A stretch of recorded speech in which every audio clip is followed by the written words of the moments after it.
Merci beaucoup. Je déclare cette séance ouverte de ce conseil municipal du 16 janvier pour lequel Madame Denon-Biraud sera secrétaire. Je voudrais une nouvelle fois, nous ne sommes que mi-janvier. Un souci? Non? D'accord. Vous souhaitez à toutes et à tous des vœux de paix, des vœux joyeux pour vous et toutes celles et ceux qui vous sont chers. Monsieur Goyer donne délégation à Monsieur Duhart. Monsieur Penn donne délégation à Madame Desguers jusqu'à son arrivée. Monsieur Bess donne délégation à Madame Sallet à son départ. Madame Iriat m'a donné délégation et Monsieur Armand Guérin donne délégation à Madame Demarco. Je vais vous demander si vous en êtes d'accord, pour des raisons qui m'ont été demandées par quelques-uns des intervenants, si vous êtes d'accord pour inverser, de faire passer le bilan d'activité des conseils communaux juste après la convention de partenariat, puisque ça libérera des personnes. Pas de problème pour vous? Voilà. Je vous en remercie. Donc, Madame la secrétaire, la 10 passera à la place de la 4. Est-ce que l'approbation du procès-verbal de la séance du 25 novembre appelle des commentaires de votre part? Adopté à l'unanimité, je vous en remercie.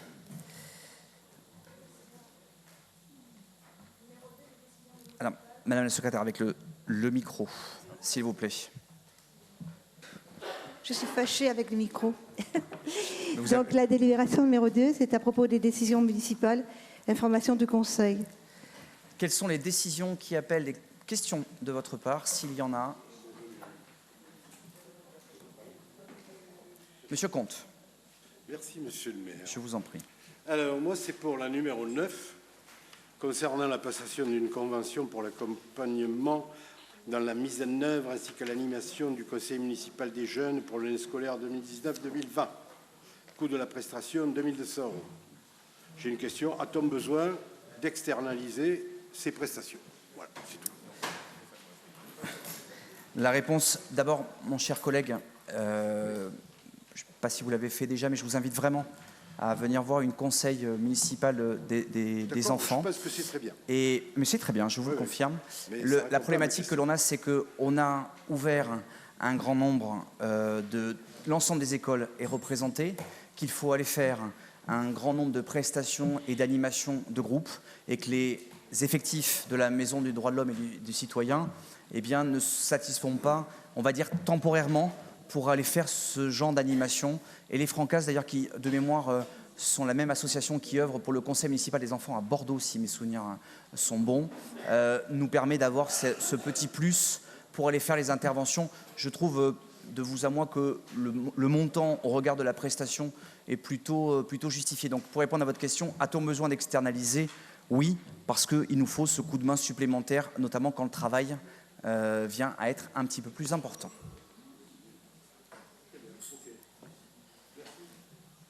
Madame Zanotti, je crois que vous vouliez prendre la parole. Non, pardon. Madame Demarco. Oui, cela concerne la décision numéro 8, la passation d'un accord cadre pour la prise en charge des animaux errants ou morts sur le territoire de la ville, que le montant estimé révisable est de 9 643 €.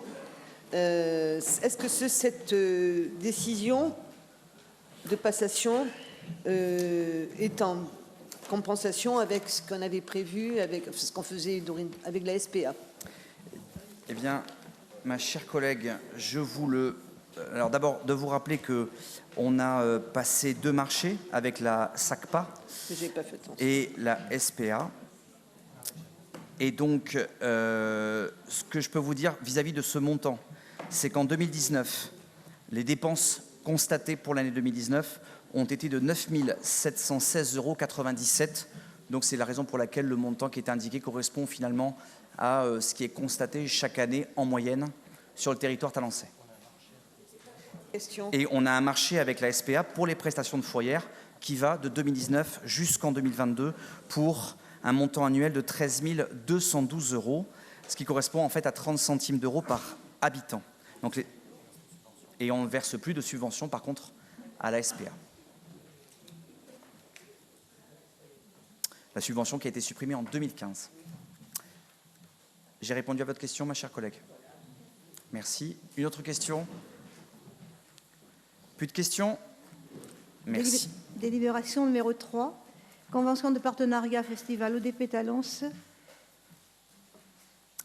Eh bien, écoutez, c'est avec beaucoup de joie, je vais bien sûr, Patrick pourra bien sûr compléter parce que avec Jacqueline, ils sont à l'origine de l'installation de ce très beau festival pour les orphelins des pompiers qui va organiser donc au cours du mois de mai 2020 la 6e édition de ce festival qui grandit chaque année mais qui ne perd ni son âme ni surtout la destination des fonds.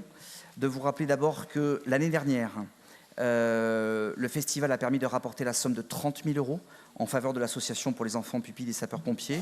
Vous dire que l'année dernière, nous avions testé la soirée du Before, en bon français, et qu'elle avait rassemblé, c'est une soirée libre, elle avait rassemblé, qui était sur invitation, près de 5 000 personnes. Vous dire que le festival ODP Kids, donc ODP pour les enfants, a lui vu sa fréquentation au-delà de toutes les espérances, puisqu'ODP Kids a accueilli plus de 2000 enfants, avec des prestations musicales et des animations sur les 2 journées, notamment avec le camion de pompiers et l'extinction du feu qui a très bien marché. Et de vous rappeler, comme nous l'avons souvent dit, qu'un festival n'a de sens aussi que s'il s'ancre très profondément dans son territoire. Et c'est à ce titre que les pompiers réalisent bénévolement des campagnes de sensibilisation donc, aux gestes qui sauvent dans 10 classes de CM2, avec au total près de 260 élèves concernés, une formation tout public sur la prévention des accidents domestiques du quotidien auprès de 180 personnes. Et enfin, ça avait été une demande que nous leur avions faite, d'avoir une action de valorisation du parc Pexoto. Et cette année, il y a quelques semaines d'ailleurs, nous avons planté 6 chênes pour un montant total de 2 000 €. Ce sont des chênes d'âge relativement important, ils ont quasiment 10 ans maintenant. Nouveauté pour cette édition 2020, donc l'augmentation de la capacité d'accueil pour le festival ODP Kids qui doublera pour cette 6e édition, le maintien de la soirée donc Before du jeudi mai avec une gratuité pour tous sans délivrance préalable d'invitation comme l'édition précédente. Bien évidemment, les organisateurs feront, comme d'habitude, très attention à l'aspect vigilance et les nuisances que peut engendrer le festival avec la commission des communications auprès des riverains, une réglementation des basses imposée à l'organisateur et à son producteur. Et puis, on a eu un plan particulier. Nous sommes en train de travailler sur le plan particulier du stationnement des camions en dehors des emplacements habituels, de manière que l'on va poser plutôt à l'Epexoto, ce qui permettra d'avoir un élément, on va dire, visuellement plus intéressant. Pour l'édition 2020, les organisateurs espèrent 40 000 € de la région. La région n'a pas donné d'argent en 2019. Espère donc des subsides de la part du département. Il s'était élevé en 2019 à 60 000 € d'achat de visuels, de naming scène et de promotion du volontariat, et 40 000 € donc de Bordeaux Métropole, qui, eux, font partie de l'enveloppe des CODEV et qui est donc, quoi qu'il arrive, garantie. De vous rappeler, contrairement à beaucoup de questions qui ont été posées, que le festival ODP, l'association Festival ODP, est domicilié à Talence, aux rues de la République, depuis le 22 août 2016. Oui, puis et Patrick, vas-y, je t'en prie. Je crois qu'il faut, excusez-moi Denise, je crois qu'il faut aussi citer quand même Sébastien Lussanier, qui nous a proposé ce festival il y a maintenant 6 ans, qui s'est profondément ancré donc dans Talence. Et outre la qualité de la programmation, c'est aussi la collaboration qui est sans faille, que ce soit avec l'école municipale de musique, que ce soit avec l'éducation nationale, que ce soit avec Talence Événements. Et ça, c'est un grand motif de satisfaction. Donc, longue vie à ce festival. Madame Grélard-Nédélec. Merci, Monsieur le maire. Vous avez rappelé à juste titre la valeur morale de ce festival, puisque le bénéfice, comme il était dès le départ de cette manifestation, est bien destiné à l'organisation des pupilles des enfants, des familles de pompiers, puisque, comme d'autres corps, ils donnent leur vie, encore en 2019, pour la sécurité et des personnes et des biens. Ils participent au-delà, quelquefois même de leur force, à l'extinction des feux de forêt qui ont encore eu lieu cette année, moins dans notre sud-ouest, mais dans notre région aussi. Et je voudrais souligner ici, aussi en tant qu'administratrice du SDIS, l'engagement très fort de ces personnels qui, malgré le fait qu'ils soient en grève encore, assument leurs fonctions, y compris des fonctions qui ne devraient pas leur être dévolues, puisqu'ils viennent aussi en secours en personne auprès des usagers dans la rue et avec beaucoup d'abnégation, ils le font malgré des situations professionnelles extrêmement difficiles. Donc c'est une manière aussi de les remercier. Je rappelle que ce festival fonctionne aussi avec des centaines de bénévoles, de pompiers qui viennent de toute la France. Donc ici, on peut aussi les saluer. Ce que nous avons fait. Madame de Marco. Oui, je vous remercie. Bon, mais pour notre part, nous mettrons un petit bémol sur, tout d'abord, le lieu, donc, qui est un lieu très sensible sur le parc Pexoto. Je comprends bien qu'ensuite, il y a une réhabilitation, il y a des plantations, etc. On s'interroge si c'est vraiment le lieu approprié, mais nous l'avions déjà dit.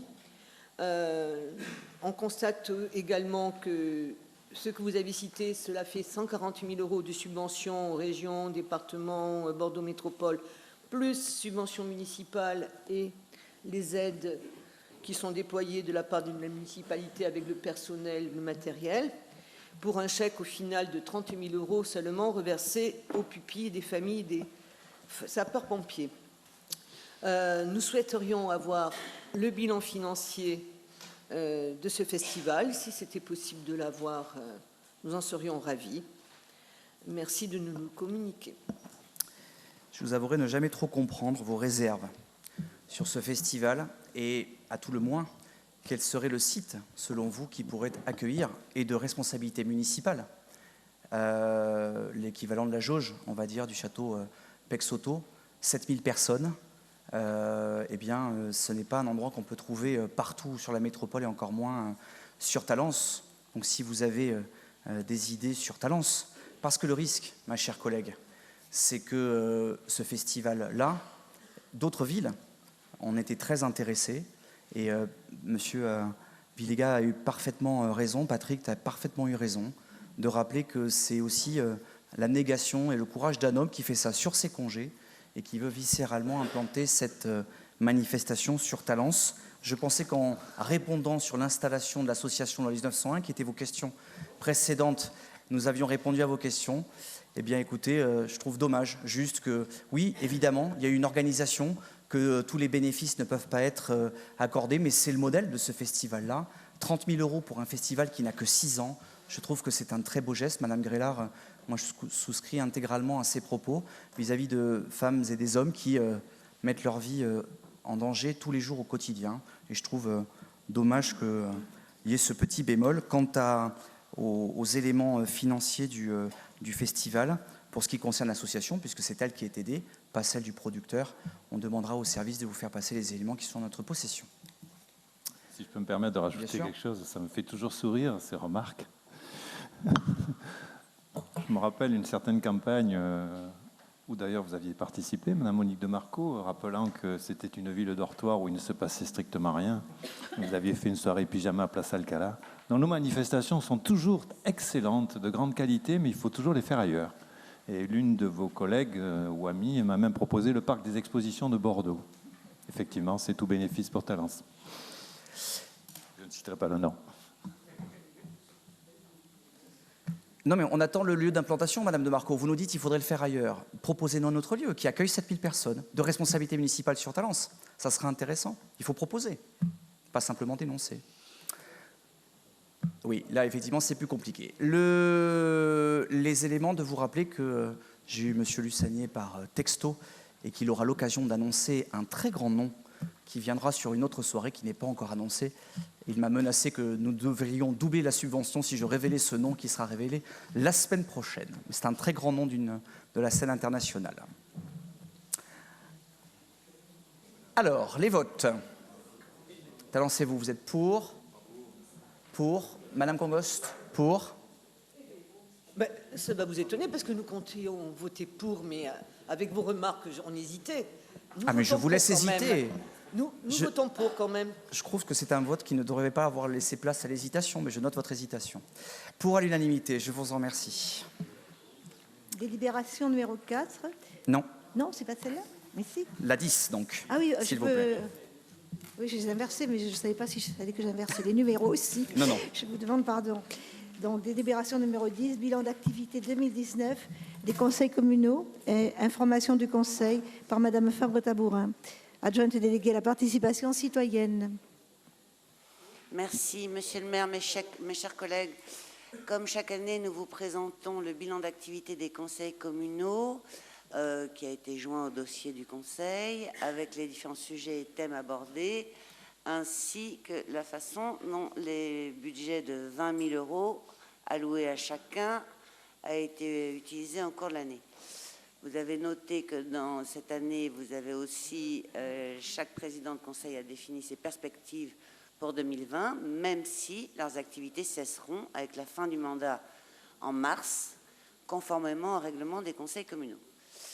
Tout ça, vous le trouvez dans le document en annexe, mais les différents présidents des conseils communaux présents auront l'occasion d'y revenir. Ce que je voudrais souligner, c'est que cette année, les conseils communaux ont été particulièrement impliqués sur différents sujets, l'extension des zones de stationnement, la concertation pour la création d'une nouvelle ligne de TCHNS et l'extension de la ligne de tram B, la concertation du Château des Arts, du Parc Soureille, du nom du futur jardin public du quartier de Thouars, la mise en place de différents ateliers d'urbanisme, je pense à Fellman et Aristide Briand, la végétalisation de la ville, le choix des implantations des radars pédagogiques a été un sujet qui a été travaillé dans chaque conseil communal, le projet de la requalification de la rue Pédavant, j'en passe, et évidemment l'avancement de la requalification du quartier de Thouars, qui est un projet qui revient chaque année.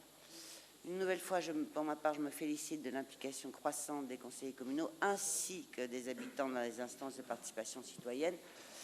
J'en veux pour preuve le nombre de votes exprimés lors du dernier budget participatif.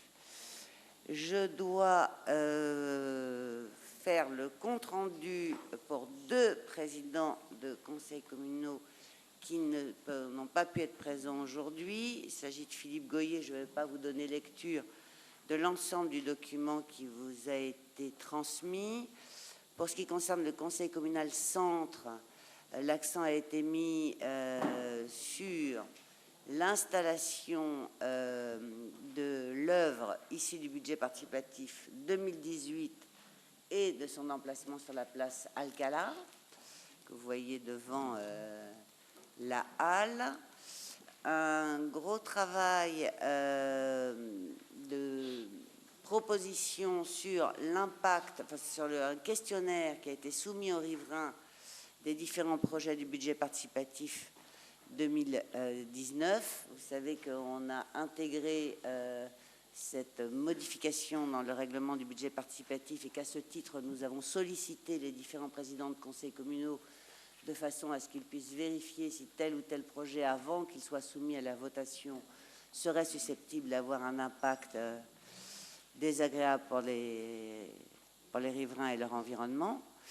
Conseil communal de M. Goyer au centre y a beaucoup travaillé et, comme l'ensemble des autres conseils communaux, un travail sur le choix des emplacements des radars pédagogiques qui changent très régulièrement de lieu.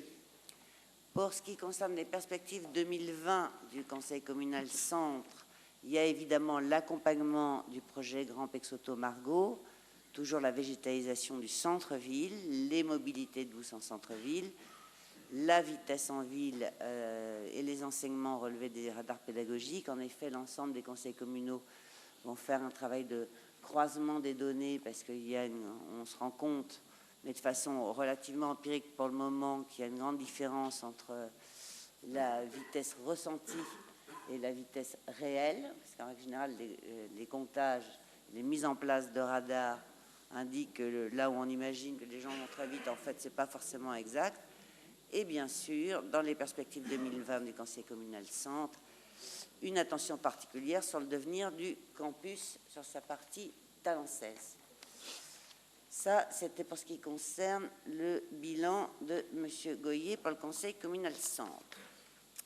Pour le Conseil communal Est, je vais me faire lectrice de la petite note que Dominique Herrière m'a transmise. Vous retrouverez là sa rigueur, donc je vais lire mot à mot. Alors, Dominique Herrière me charge de vous dire qu'au-delà de ce qui est projeté sur les différentes diapositives, je souhaite vous faire part de l'esprit qui préside à nos travaux. Quels que soient les sujets, la concertation a été le fil conducteur de l'activité du Conseil communal Est. Déplacement sur site de membres sur le Conseil communal restreint et consultation des riverains sur les projets d'aménagement, soit dans le cadre d'une réunion de riverains, soit par le biais d'un questionnaire, de sorte, d'une part, que les habitants ne découvrent pas les projets une fois ceux-ci installés, et d'autre part, qu'ils puissent apporter leur éclairage d'usagers. Cette démarche a pour effet d'optimiser l'acceptabilité des aménagements. Elle a été conduite notamment par rapport à des projets des budgets participatifs dont le Conseil communal restreint a jugé qu'il pouvait avoir un impact sur le voisinage immédiat. La concertation sur le devenir du parc Soureille a constitué le point d'orgue de cette démarche. Les 2 réunions consacrées à cette concertation, les 20 mai et 26 novembre, ont constitué tout à la fois un bel exercice de démocratie, d'écoute réciproque et de solutions partagées. Pour 2020, au-delà de la symbolique de la livraison de Baïa 1 au mois de mars, pour mémoire, premier bâtiment du projet hospitalier Baïa 2022, le quartier connaîtra de nouveaux projets structurants. Le lancement de la concertation sur la requalification de la route de Toulouse, d'une part, et la réflexion sur le devenir du site Lamartine, d'autre part. Voilà, Monsieur le maire, mes chers collègues, le bilan 2019 et les projets 2020 pour le quartier Est de notre ville. Et enfin, je vais passer la parole à mes collègues présents dans l'ordre qu'ils souhaiteront. Peut-être Monsieur Herchouk, Salem?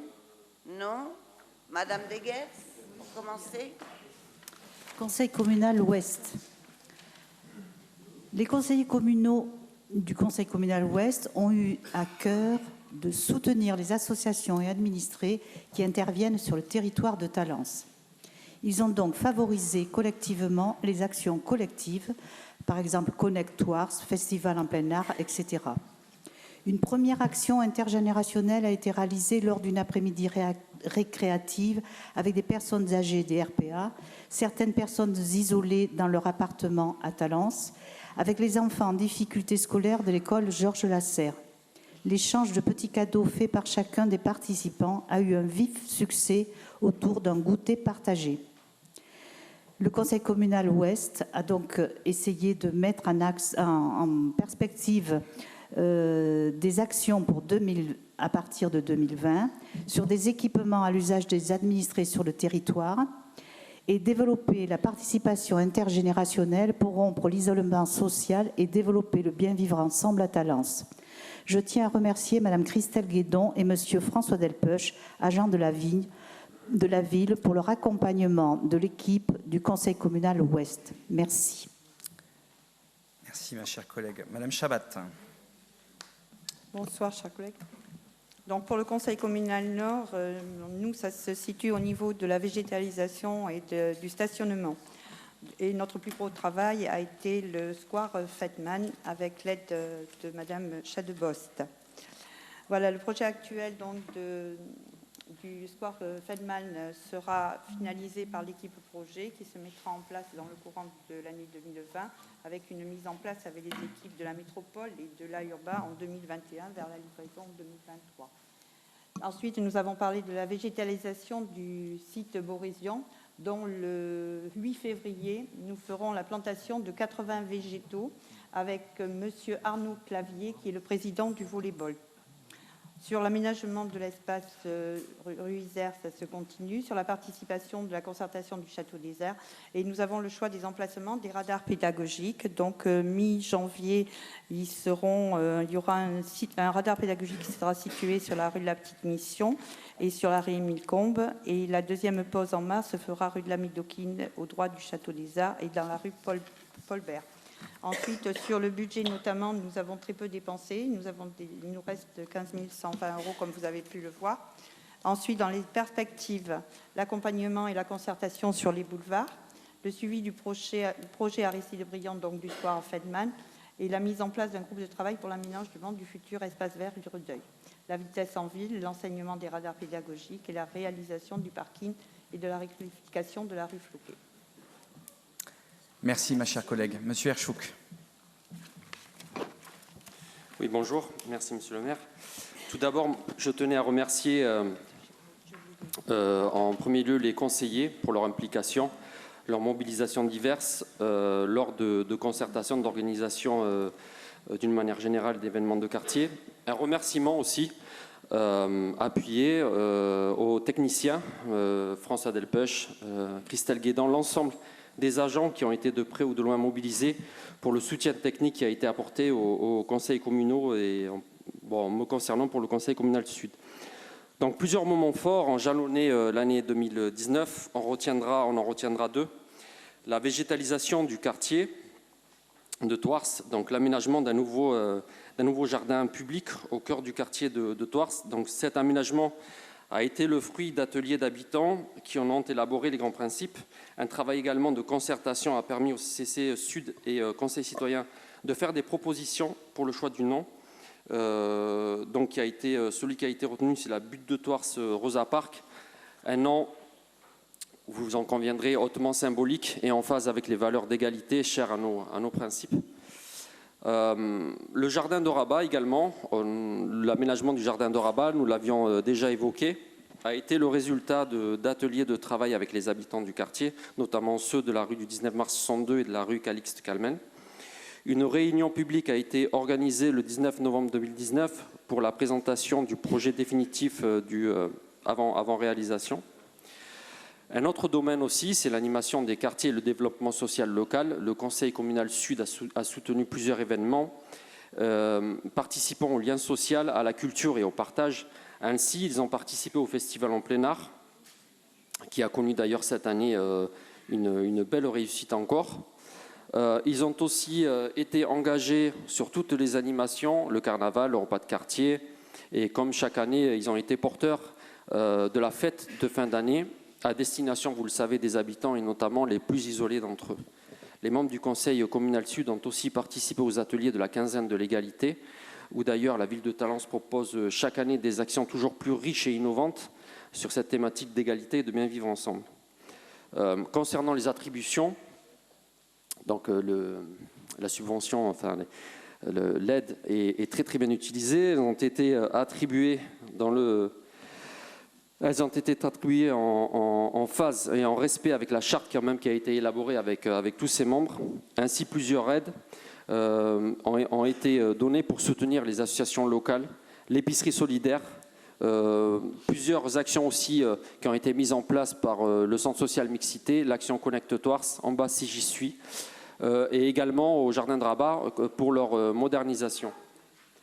Voilà, juste pour compléter, les membres du Conseil communal Sud ont aussi participé à l'aménagement, enfin au plan potelé, où ils ont déterminé des lieux pour l'installation des potelets.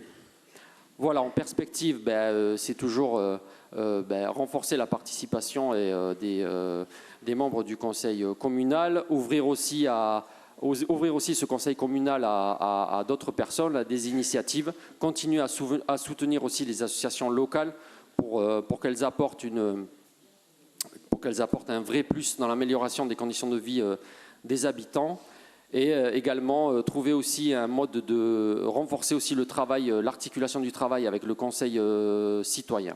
Voilà, merci. Madame Chabat. quand même signaler que dans ma précipitation de présenter le Conseil communal Nord, j'ai oublié de remercier M. Delpech et Mme Guédon pour toute l'aide qu'ils m'ont apportée depuis que j'ai été présidente du Conseil communal.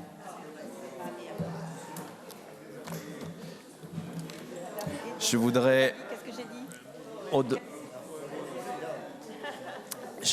de ces remerciements très justifiés, remercier au nom de l'ensemble du conseil municipal les présidents, les adjoints de quartier, les vice-présidents aussi de chaque conseil communal, toutes les personnes bénévoles qui depuis 6 ans ont tenu ces centaines de réunions sur des sujets hautement faciles, comme le stationnement et la circulation, par exemple, ou sur des choses voilà, très du quotidien, du concret. C'était un élément qui, à 6 ans, peut-être pouvait paraître novateur. Aujourd'hui, tout le monde le fait. Et moi, on ne peut que se féliciter et de remercier l'ensemble de la direction générale des services. Je ne vais pas nommer parce que sinon, ça ferait un de plus. Il y a beaucoup de gens de la direction générale qui s'en occupent. En particulier, bien évidemment, celles et ceux qui préparent, font des comptes rendus rapides et qui permettent de mettre de l'huile dans les rouages en saluant donc l'ensemble des clients et vous, Madame Fabre-Tabourin, pour avoir effectivement coordonné ce travail. Soyez-en chacune et chacun remerciés. Il n'y a pas de vote. Y a-t-il des remarques? Madame de Marco. Petite remarque. Oh, j'ai tombé mes lunettes. Ce n'est pas grave. Vous avez perdu? Mes lunettes. Ah, pardon. Écoutez, tout simplement qu'on trouve que ce bilan d'activité des conseils communaux est très intéressant. On a senti cette année qu'il y avait une dynamique, qu'il y avait une progression sur le nombre de réunions, sur le nombre de dossiers traités. Merci. Néanmoins, je trouve que certains restent vraiment dans l'entre-soi. Il y a beaucoup de réunions restreintes et peu de réunions publiques pour certains conseils communaux, et en particulier, je prendrai le mien, où j'attends depuis 1 an avec impatience une réunion publique. La seule et unique a eu lieu le 14 janvier, quartier centre, pour ceux qui savent où j'habite. Une seule réunion publique, 14 janvier, sur les zones bleues. Depuis, on dirait qu'il ne se passe rien dans ce quartier, puisque nous n'avons pas de réunion publique. Je regrette que Philippe Goyer ne soit pas présent. Si je n'avais pas eu ce bilan, je ne me suis pas rendu compte qu'il y avait très peu de réunions, mais je tiens à signaler que ce n'est pas suffisant. Il faut impliquer plus les habitants et faire plus de réunions publiques de sujets qui les intéressent, qui les concernent. Je pense que ce conseil communal centre devrait être plus dynamique. Ensuite, je m'interroge également sur le conseil communal ouest, mais ça c'est vraiment une question. Il ne faut pas prendre ombrage de ce que je dis. Le 27 mai, je vois présentation du projet du centre social de Bagatelle.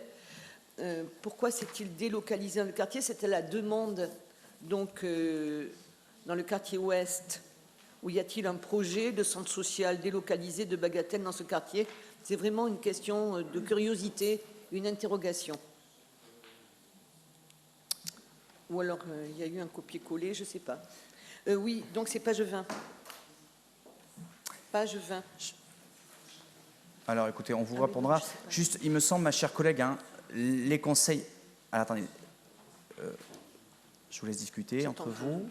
Ma chère collègue, je suis là. Juste de vous rappeler que vous avez déjà posé cette question-là il y a 1 mois, ou enfin cette observation-là pour ce qui concerne le conseil communal centre. Il me semble que M. Goyer, vous avez déjà répondu sur cet élément-là. Et je le rappelle, un conseil communal, c'est une présidence, une coprésidence assumée par un citoyen aussi. Et que si jamais d'aventure vous trouvez que le nombre de réunions publiques est insuffisant, encore faut-il pour moi qu'il y ait motif à avoir une réunion publique sur un dossier.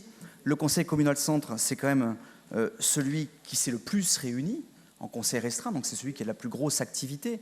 Donc dire que ce conseil ne fait pas grand-chose, ou je ne connais plus vos termes exactement. Après, la réunion publique, il faut savoir aussi savoir sur quel thème on fait une réunion publique, et peut-être tout simplement que les thématiques abordées au cours de l'année 2019 pour le conseil communal centre ne nécessitaient pas forcément d'avoir un excès de réunions publiques.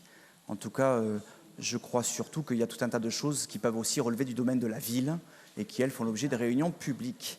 Et donc, dès qu'on franchit les éléments, eh bien, on arrive à avoir une réunion publique, mais au niveau de la ville et pas au niveau du conseil communal. En tout cas, 13 réunions publiques et 28 réunions restreintes, je ne pense pas qu'on puisse dire décemment que la ville de Talence ait manqué de réunions de proximité. Monsieur Gestin. Oui, juste pour compléter concernant la question du centre social. Le centre social de Bagatelle, je réponds parce que Philippe n'est pas là, il l'aurait fait sinon, est en cours de renouvellement d'agrément. Donc c'est dans ce cadre-là qu'il y a une présentation de ce type-là.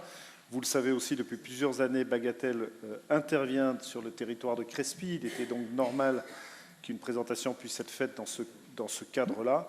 Comment est-ce que les choses évolueront? Il y a un certain nombre de discussions. Denise le sait bien sur l'avenir du centre social. Tout cela est un travail en cours.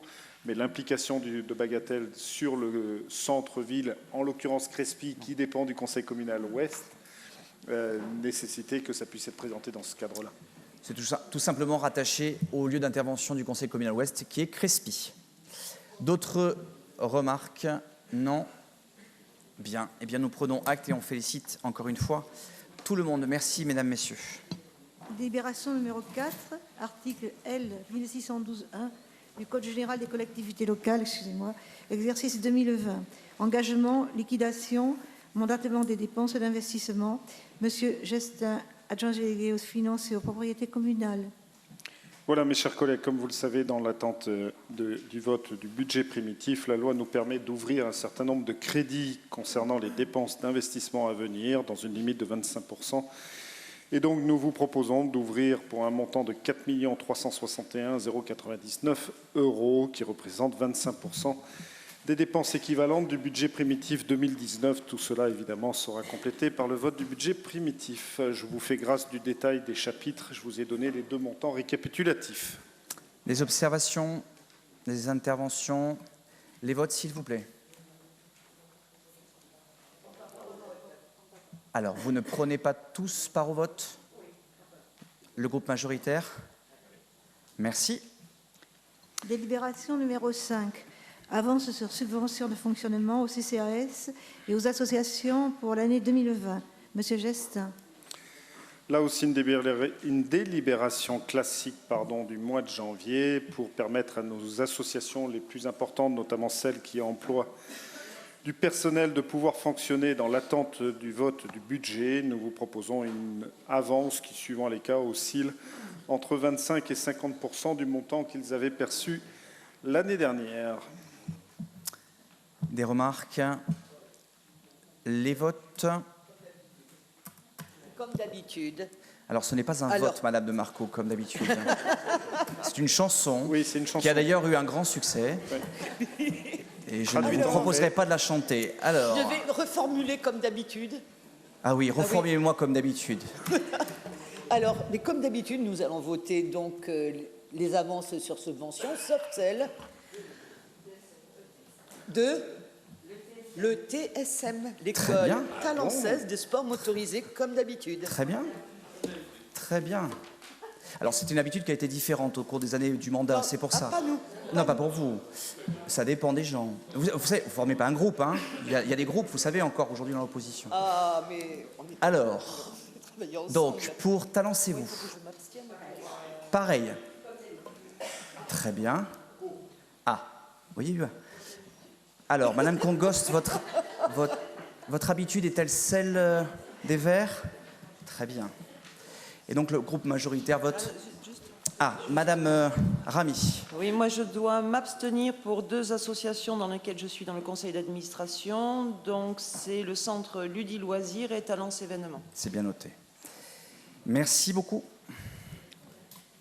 Délibération numéro 6. Attribution de 2 subventions exceptionnelles. Monsieur Gestin.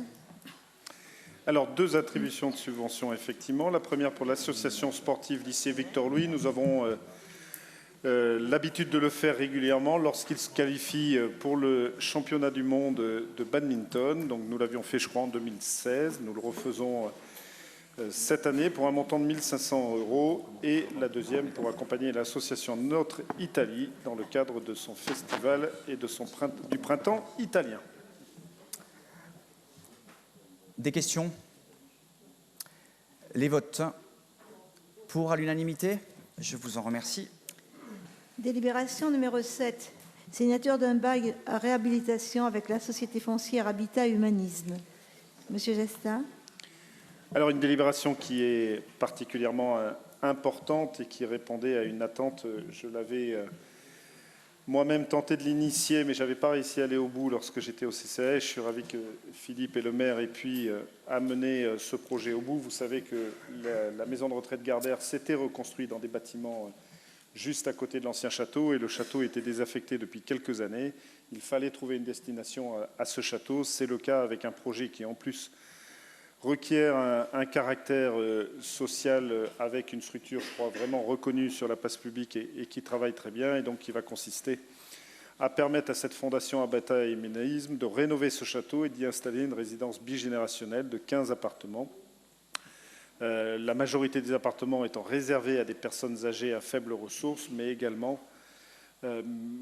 3 logements qui pourront être proposés à des étudiants dans le cadre d'un projet intergénérationnel. Nous vous proposons là une signature d'un bail à réhabilitation entre la ville et cette société foncière Habitat et Humanisme, qui est dédiée à la réalisation de ce type d'opération et dont le contrôle est assuré par le mouvement Habitat et Humanisme. C'est un montage similaire à un bail emphytéotique qui permet en même temps d'assurer la rénovation d'un bien tout en imposant un usage d'habitation à loyer très modéré. Le contrat prévoira également des servitudes entre la parcelle objet du bail et le sol du terrain équipé par l'EHPAD afin d'assurer le passage des réseaux, l'accès à un local de stockage situé en sous-sol du château Gardère. Compte tenu de l'intérêt général de cette opération qui vise notamment à assurer le logement des personnes âgées à très faibles ressources, nous vous proposons donc de conclure ce bail pour une durée de 60 ans et d'en fixer le loyer annuel à l'euro symbolique. Les services de France Domaine ont rendu un avis conforme en date du 8 janvier 2020. Et donc, il sera dans un premier temps procédé à une signature d'une promesse de bail afin de permettre à la société d'obtenir les financements et les autorisations nécessaires au projet. Les actes concernant ce dossier seront réalisés en la forme administrative. C'est pourquoi nous vous proposons d'approuver le principe de cette, la signature d'une promesse de bail puis d'un bail à réhabilitation entre la ville et la société, et de nous autoriser à signer l'ensemble des documents afférents. Indépendamment des éléments techniques, je vous l'ai déjà dit lors des précédents conseils, parce que c'est vrai qu'il y a beaucoup d'éléments juridiques. C'est un très beau projet d'habitat intergénérationnel. C'est 15 appartements, mais dans un très bel endroit, et on va respecter d'ailleurs le legs qui était sur cet élément-là. Et moi, je voudrais féliciter aussi l'ensemble des équipes administratives, sociales, et tous celles et tous ceux qui nous ont aidés à conclure rapidement, parce que finalement, les premiers contacts avec Habitat et Humanisme n'ont que quelques mois, et je pense qu'on pourra, dans quelques mois maintenant, une fois les travaux de réhabilitation effectués, se féliciter d'avoir une telle structure très innovante, en tout cas pour un territoire comme le nôtre, sur Talence, et qui permettra à chacune et à chacun d'être dans un beau quartier, comme partout à Talence d'ailleurs, mais surtout de mettre dans le même lieu des gens de générations et de milieux différents. Et je trouve que c'est un très très beau projet. Alors, les votes pour. Pour, parce que c'est un très beau projet. Comme d'habitude. À l'unanimité. Délibération numéro 8, signature d'un bail avec le centre hospitalier Charles Perrins, parcelle communale AM 162 et AM 163. Monsieur Gestin. Vous le savez, nous avons une convention depuis les 1er janvier 2000 avec le centre hospitalier Charles Perrins pour un immeuble qui se situe 22-24 rue Pierre-Curie. Le centre médico-social qui permet un certain nombre de consultations de cet établissement. C'était un bail pour une durée de 10 ans. Nous vous proposons donc de le renouveler à nouveau puisqu'il est arrivé à échéance à la fin du mois de décembre dernier. Des remarques? Non. Les votes pour? À l'unanimité? Merci. Délibération numéro 9, rapport d'orientation budgétaire pour l'exercice 2020. Monsieur Gestin. Ah non? Ah si. Je suis donc heureux de vous proposer ce rapport d'orientation budgétaire, le dernier exercice un peu particulier puisqu'il s'agira du dernier de la mandature. Je commencerai avec votre accord par remercier l'ensemble du service des finances qui m'accompagne dans cette mission, sous la houlette efficace d'Aurélien Richen et l'accompagnement bienveillant de Marie-Christine Bertin. Ce sont toujours des moments particuliers dans la préparation pour arriver à vous fournir tout un tas d'éléments. Comme d'habitude, quelques éléments sur le contexte économique mondial. Vous me permettrez dans la présentation de faire plutôt court sur ce volet-là. Juste indiquer une croissance mondiale qui s'affaiblit en 2019. Pardon, oui c'est normal, j'ai oublié d'appuyer sur le bouton ici. Voilà, ça doit aller mieux. Je remets, mais c'était juste un sommaire, donc c'était les éléments. Donc une croissance mondiale qui s'affaiblit en 2019, un déficit et un endettement public avec des trajectoires qui ont du mal à s'améliorer. Vous avez les différents éléments dans le tableau et sur le graphique. La particularité du contexte national cette année avec, vous le savez, la suppression définitive de la taxe d'habitation, là où nous n'avions pas encore tous les éléments l'année dernière, vous le savez désormais, pour les communes, je m'arrêterai là dans la présentation, cette taxe d'habitation sera compensée à terme par la taxe foncière bâtie, récupérée en partie du département. Pour certaines villes, une compensation de TVA supplémentaire. En l'occurrence pour nous, a priori, d'après les éléments que l'on a, ça serait plutôt dans le sens inverse, c'est-à-dire un coefficient multiplicateur, puisque la totalité de la somme du département ne couvrirait pas l'année de référence 2020. Nous n'avons pas encore les chiffres, puisque l'année de référence sera celle de 2020. Et donc nous aurons tout ça en fin d'année prochaine, mais sur le principe, la totalité de la taxe foncière bâtie avec un coefficient multiplicateur qui devrait être attribué à la commune. Pour la loi de finances, de manière plus globale, les éléments qu'on peut retenir, une stabilisation de la DGF, la poursuite de l'abondement des dispositifs de péréquation et notamment la DSU qui devrait a priori augmenter de près de 90 millions d'euros, le maintien du fonds de péréquation des ressources intercommunales et communales, la reconduction des enveloppes de soutien à l'investissement public local. Il est important de préciser que la suppression programmée de la taxe d'habitation va nécessiter quelques ajustements sur 2020 et notamment le maintien obligatoire des taux puisque l'État a obligé un maintien des taux puisqu'elle servira d'année de référence. Là aussi, quelque chose d'assez nouveau. La revalorisation des bases sera différente entre la taxe d'habitation et la taxe foncière pour la première fois, je crois, puisque pour la TH, il s'agira d'une revalorisation de 0,9% et pour la taxe foncière, une revalorisation de 1,2%. Un contexte un peu global à l'échelle de la commune, peut-être quelque part en forme de bilan, une situation financière qui s'est très fortement améliorée au cours des années de cette mandature. Je vous rappelle quand même, sans en faire trop d'écho, mais un contexte de baisse drastique de nos dotations versées par l'État sur un certain nombre d'années, une perte globale de près de 15 millions d'euros sur la totalité du mandat, même si on constate maintenant depuis 2 ans plutôt une stabilité, d'importants efforts de gestion qui ont pu être réalisés pour rétablir la situation et nous donner des moyens d'action. Quand l'on regarde les choses un peu plus dans le détail, nous avons des soldes d'épargne qui restent à un très bon niveau, une dette qui est très fortement en diminution depuis 2014 et nous verrons les perspectives pour l'année 2020 qui sont encore meilleures, puisque 2019, il n'y aura pas eu d'emprunt, donc nous continuons notre désendettement. Une capacité de désendettement qui s'améliore pour avoisiner les 4,5 ans, ce qui est un chiffre particulièrement bas. Je vous rappelle que le plafond communément admis est plutôt dans les 12 ans, donc vous voyez que nous avons là-dessus beaucoup de marge de manœuvre. Et enfin, un point particulier sur l'année 2019, puisque la majorité avait pris la décision de baisser nos taux d'imposition de 2,2%, ce qui représentait la neutralisation de la hausse des bases pour être parfaitement transparent.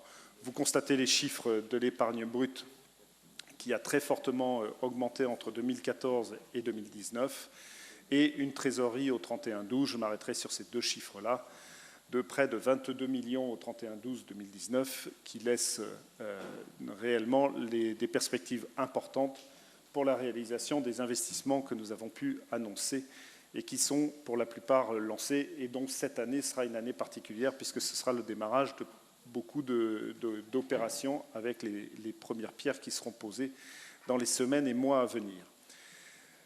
Quand l'on regarde un certain nombre de choses, donc la baisse des taux de 2,2%, pour autant, de 2,2% pardon, sur cette année 2019, qui ne nous a pas empêché pour autant d'améliorer nos soldes d'épargne, avec des soldes d'épargne qui se maintiennent à des bons niveaux. On constate d'ailleurs que sur les épargnes nettes, nous avons même presque une amélioration de ces taux-là, cela étant dû au désendettement qui se poursuit au fil des années. Quand on regarde la dette, vous le voyez, Aurélien d'ailleurs était gentil puisqu'il parle d'une baisse de ratio de désendettement de plus de moitié, mais on est même à 2/3, puisque 12,7 ans pour 4,6 ans annoncés pour 2019. Concernant l'encours, nous sommes sur une baisse de près de 32%, et vous verrez les chiffres lorsqu'on intègre l'année 2020 à venir, qui sera encore meilleure. Concernant l'encours de la dette, vous avez la répartition des différents prêts que nous avons auprès des différents établissements, mais également les types de taux. Et je vous arrête sur un seul chiffre, qui est l'encours de la dette, avec une moyenne de 552 € par habitant, quand la moyenne de la strate est à 1036 €, ce qui représente, vous en conviendrez, un chiffre particulièrement intéressant. Concernant l'année 2020 à venir, et notamment l'évolution, puisque vous savez, le rapport d'orientation budgétaire nous oblige... S'il vous plaît, mes chers collègues. Merci. Nous oblige depuis 2-3 ans maintenant à présenter des perspectives sur les 5 années à venir. On peut noter cette volonté de répondre à 2 objectifs majeurs: poursuivre un ambitieux programme d'investissement, et nous en reparlerons juste après, et accélérer le désendettement de la ville. Vous le verrez également dans quelles conditions. Sur ces 5 années à venir, c'est un programme d'investissement qui se maintient par rapport à celui que je vous avais présenté l'année dernière, avec un montant de près de 75 millions d'euros, ce qui montre à la fois ce qui est le résultat et une obligation de maintenir et de maîtriser l'évolution de nos dépenses de fonctionnement si on veut y arriver, de maintenir également à des bons niveaux nos soldes d'épargne et de limiter au maximum le recours à l'emprunt. Vous le voyez en intégrant l'année 2020, et nous en reparlerons, la décision que nous avons prise de rembourser par anticipation un emprunt de 3 millions d'euros qui nous offrait un meilleur ratio. Nous aurons entre 2014 et 2020 divisé par 2 notre encours de dette, ce qui nous donne réellement des marges de manœuvre importantes.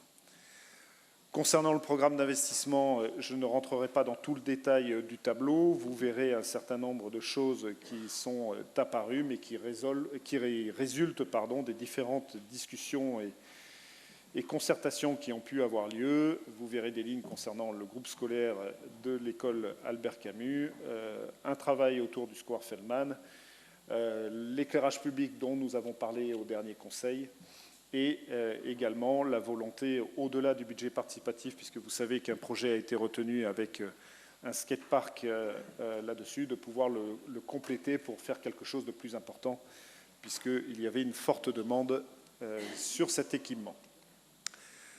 Toujours pour vous présenter la notion des ratios et les évolutions à 2024, malgré ce programme d'investissement important, vous voyez que nous restons dans des normes qui sont acceptables pour les différentes, à la fois l'encours de la dette et la capacité de désendettement, puisque nous arriverions en fin de période, en 2024, à un taux inférieur à 8 ans, avec, pour l'instant, annoncé 7,8 ans.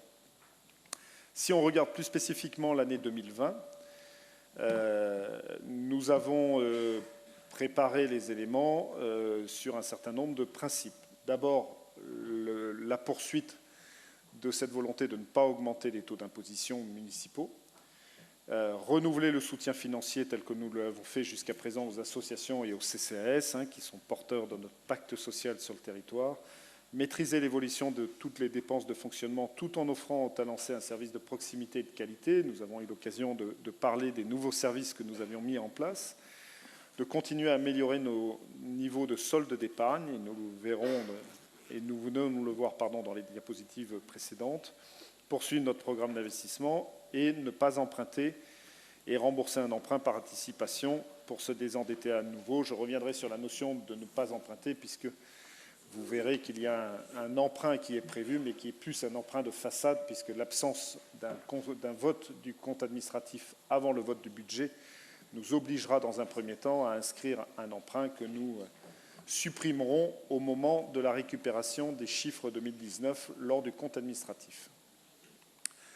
Pour la section de fonctionnement, concernant les recettes, des recettes de fonctionnement qui sont plutôt dynamiques, avec un engagement de ne pas augmenter les taux d'imposition après la baisse de l'année dernière de 2,2%, une hausse du produit fiscal de 2,9%, qui correspondent à des réajustements par rapport aux produits que nous avions réellement perçus en 2019, la réévaluation des droits de mutation, l'augmentation de la dotation de solidarité métropolitaine, la stabilité des autres ressources fiscales, le maintien d'une politique tarifaire qui reste adaptée aux besoins des uns et des autres, la stabilité de la dotation globale de fonctionnement et l'augmentation de la dotation solidarité urbaine de 70 000 €, avec une diminution annoncée par contre de la dotation nationale de péréquation de 50 000 €. Tout en restant prudent, vous avez la concrétisation de ce que je viens de vous dire. Il est prévu qu'une recette de fonctionnement soit plutôt dynamique et en augmentation, puisque nous arriverions à un montant global de 50,6 millions d'euros. Je vous rappelle le petit mécanisme sur l'absence de l'excédent de fonctionnement reporté, puisque cette année, de manière exceptionnelle, le vote du budget sera fait avant le vote du compte administratif. Donc nous ne récupérerons les résultats qu'au moment du vote du compte administratif. Concernant les dépenses de fonctionnement, d'une manière générale, l'objectif est de tendre vers une stabilité de nos dépenses de fonctionnement, une diminution des charges à caractère général, annoncée de près de 1,2%, évidemment la reconduction de l'enveloppe des 100 000 € attribués aux différents conseils communaux, le renouvellement du soutien financier dans les mêmes conditions aux associations et aux CCAS, une augmentation des charges de personnel de près de 2,1%, mais seulement 1,4% si on tient compte de la décision modificative que nous avions votée en novembre à hauteur de 170 000 € si ma mémoire est bonne. Le réajustement des crédits affectés pour le versement de l'attribution de compensation à Bordeaux Métropole, mais qui globalement devrait être stable. On est là dans le cadre de la mutualisation. A priori, les choses n'évolueront pas beaucoup. La réduction significative, par contre, des charges financières avec moins 100 000 €, qui est la résultante du désendettement engagé par la ville depuis de nombreuses années. La concrétisation par un certain nombre de chiffres et la capacité que la ville a de dégager une épargne en hausse de 3,9 millions d'euros contre 2,4 millions d'euros en 2014 si on enlève la reprise de l'excédent de l'exercice précédent, puisqu'il faut comparer des chiffres en équivalence. Donc une augmentation de notre épargne de 1,5%, soit 60% quand même.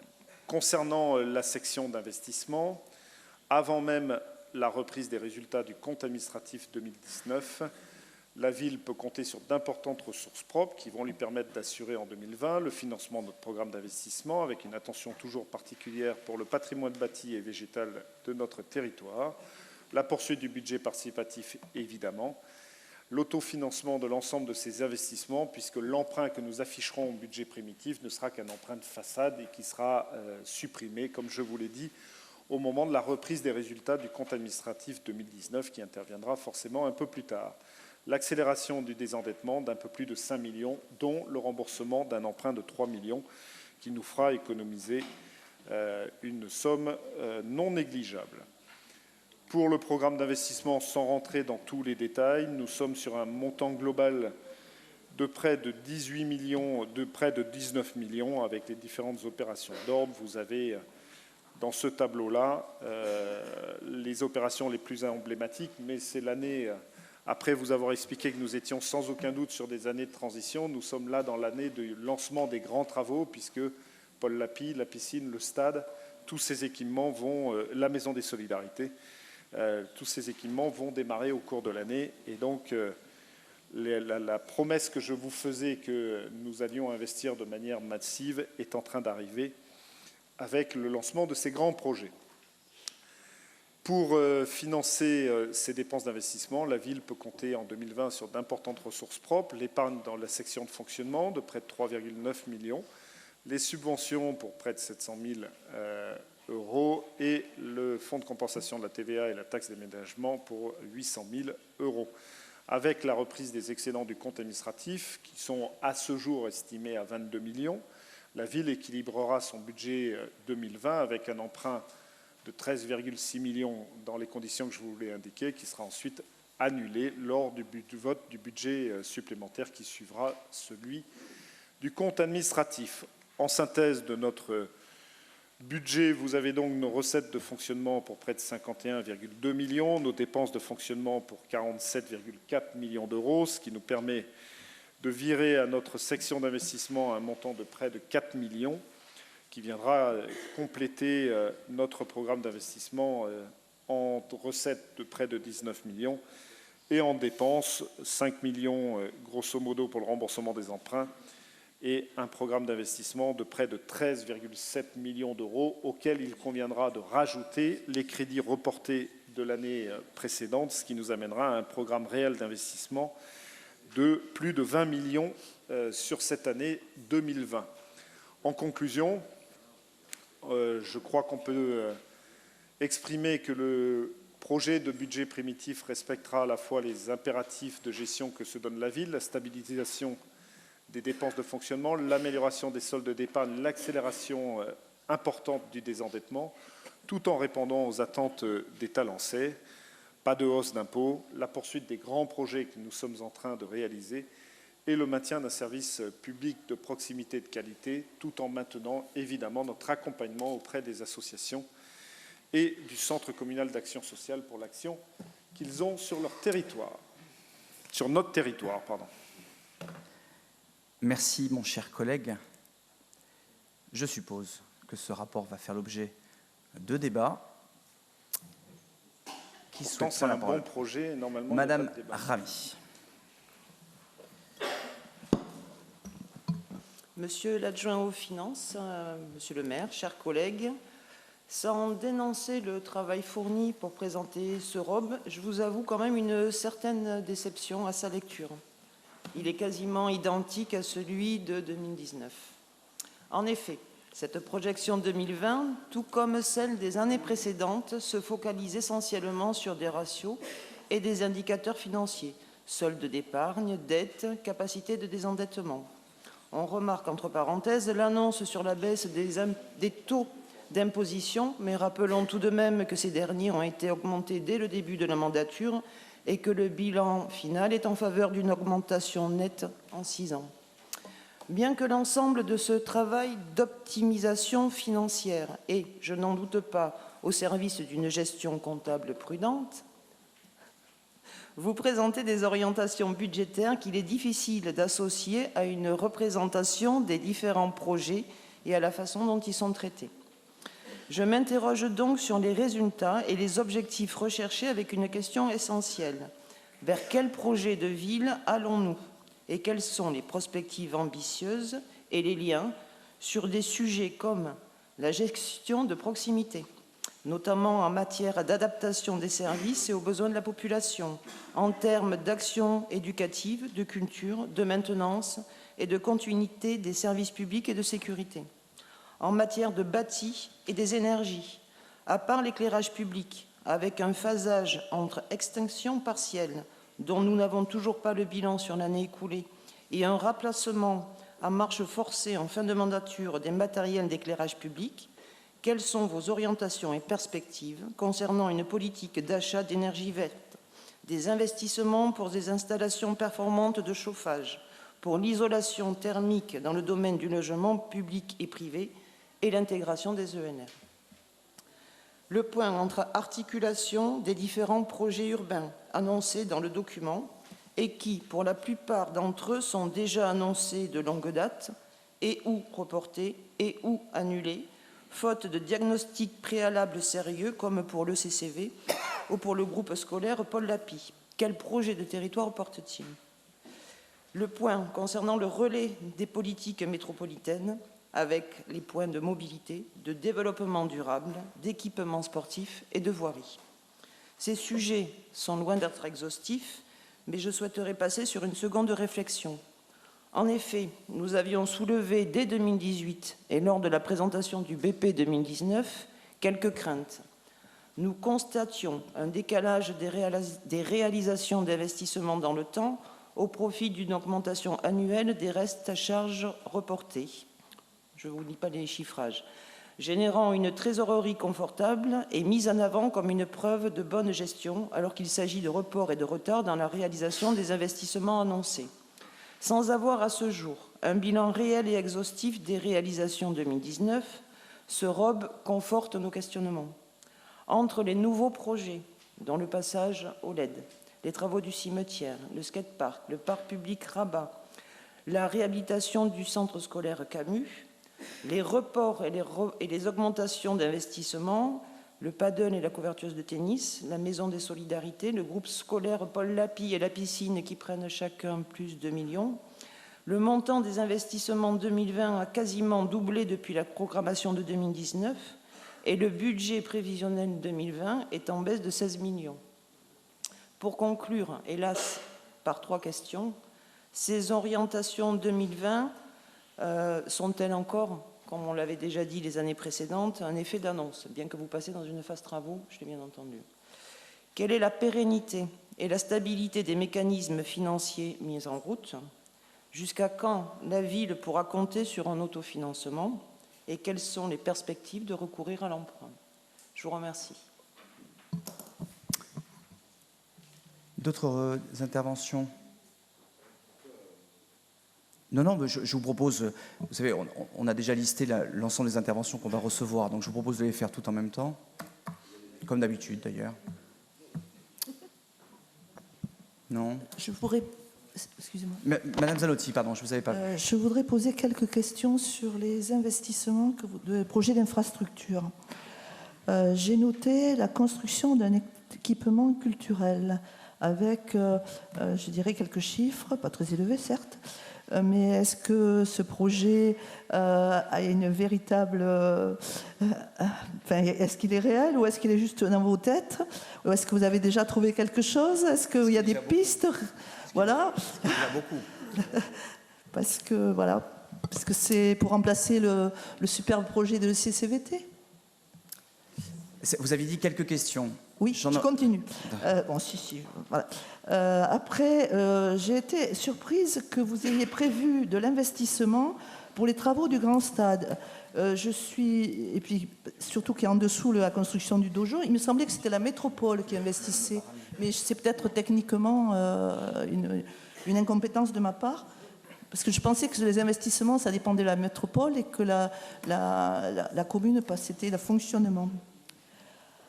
Enfin, est-ce que la réhabilitation du Château des Arts est liée, non c'est pas enfin, est liée à la construction d'un équipement culturel ou pas?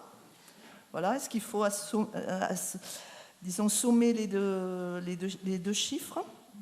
Et enfin, je n'ai pas trouvé quelque chose qui a été annoncé dans des réunions publiques, c'est le gymnase en remplacement de Cousinet.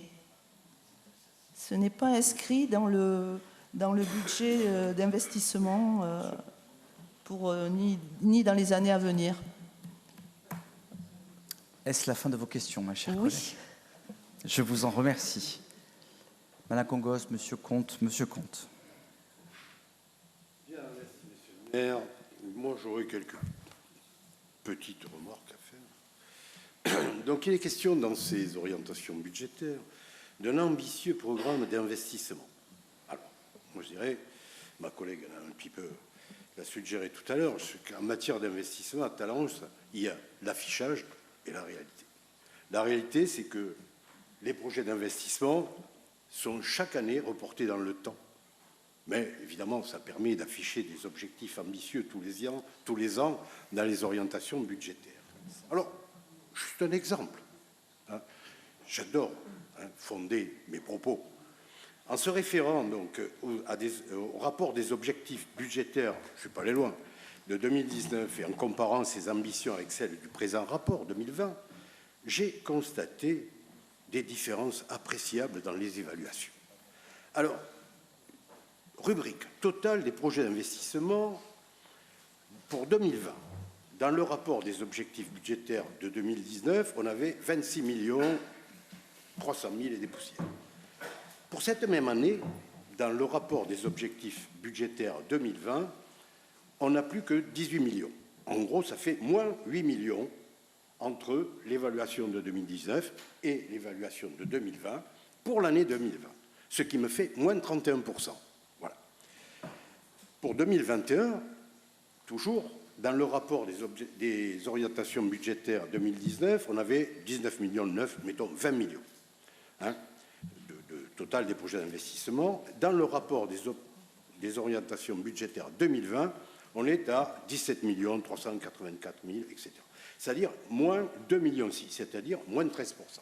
Donc pendant les 2 années qui viennent, 2020-2021, bon, les projets d'investissement vont être relativement restreints. Mais attention, le turbo va être mis pour 2022. En 2022, le rapport des orientations budgétaires 2019 nous donnait 9 millions globalement d'investissements. Mais en 2020, le rapport des orientations 2020 pour l'année 2022 passe à 19 millions, ce qui fait 10 millions de plus pour l'année 2022, c'est-à-dire plus 111%. Ah là, c'est bien. Et j'en passe. Bon. Maintenant, rubrique projet d'infrastructure. Même chose. Rapport des orientations budgétaires 2019. Pour l'année 2020, 15,6 millions. Dans le rapport actuel, pour l'année 2020, 4,6 millions. Moins 10 900 000, ça fait. Hein, c'est-à-dire moins 70% concernant les projets d'infrastructure pour l'année 2020, entre les deux évaluations. Pour 2021, je ne vais pas tout passer, eh bien, c'est 1 600 000 de moins, moins 11%.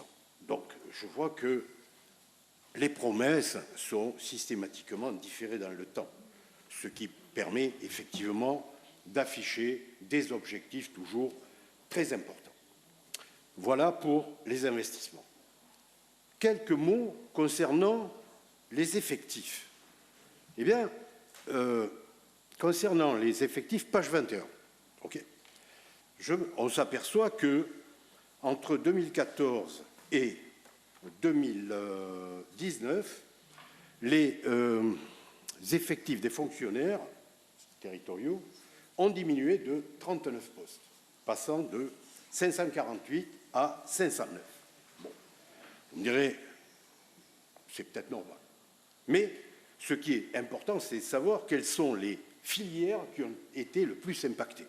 Eh bien, figurez-vous que la filière qui a été le plus impactée par la diminution des effectifs, c'est la filière sociale. Ah bon? Oui, moins 11. Ah. Et ensuite, donc, voilà la première tendance, donc baisse de 39 postes des effectifs des fonctionnaires. Et maintenant, concernant les contractuels. Eh bien, concernant les contractuels, on a les effectifs, plus 31% de contractuels entre 2015 et 2019. Ce qui veut dire, très simplement, qu'on a réduit le nombre des fonctionnaires et qu'on a augmenté le nombre des contractuels. Moi, j'appelle ça de la précarisation de l'emploi. Bon, peut-être d'autres, ils verront autre chose. Hein. Et donc, ces contractuels, entre 2014 et 2019, on en a eu plus 17 postes dans la filière administrative et plus 33 postes dans la filière technique. Voilà, OK? Donc, simplement, un petit constat. Hein. Moi, je n'interprète pas. C'est un petit constat. Voilà. Bon, ensuite, une autre petite remarque. Page 15. Page 15, s'il vous plaît, parce que je voudrais avoir quand même des réponses précises à un moment donné. Page 15, nous avons un tableau concernant l'épargne nette, en fait, etc. Alors, nous avons, voilà, variation de l'encours de la dette. Antépénultième ligne du tableau. Okay. Variation de la dette. Alors, on a une croissance, donc, de 18 millions d'euros, hein, variation dans le cours de la dette, 18 millions d'euros en 2020 à 33 700 000 euros en 2024, c'est-à-dire 15 millions d'euros supplémentaires de dette entre 2020 et 2024, soit 83,3%. Moi, je me pose la question d'un endettement maîtrisé. Bien. Ensuite, je voudrais dire que la variation du cours de l'encours de la dette, dernière colonne, variation annuelle moyenne. D'abord, les variations sont fausses. Quand j'ai en 2019 un endettement de 25 888 000 euros, je passe à 23 582 000 euros, ça ne fait pas moins 5 145 000 euros. Chez moi, ça ne fait pas ce prix-là. Hein. Et tout le reste, toutes les soustractions sont fausses. Ensuite, je voudrais savoir, et ça, je voudrais bien qu'on me l'explique, c'est page 22, j'appelle ça l'art de manipuler les statistiques. Voilà. Alors, nous avons un beau graphique, n'est-ce pas? Graphique en tuyau d'orgue, on appelle ça. Hein, et concernant les charges à caractère général.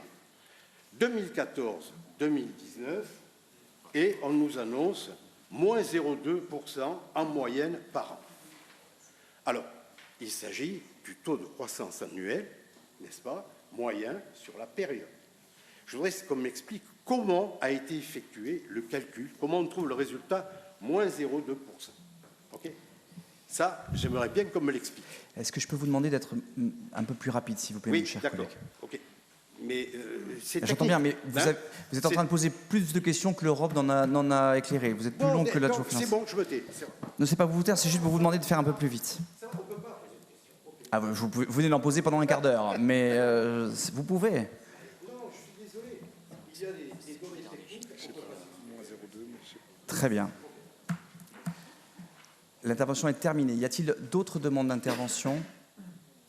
Non? Bien. Monsieur Gestin. Remonter dans le sens inverse et tenter de répondre à quelques-unes des questions que M. Comte a pu poser. D'abord, je démarrais par le problème de soustraction que vous indiquez. Pour moi, 23 582 moins 18 436, ça fait bien moins 5 145. Je pense que vous avez un problème de lecture dans la manière dont le tableau fonctionne, mais je me ferai un plaisir, si vous le souhaitez, a posteriori, de pouvoir vous l'expliquer.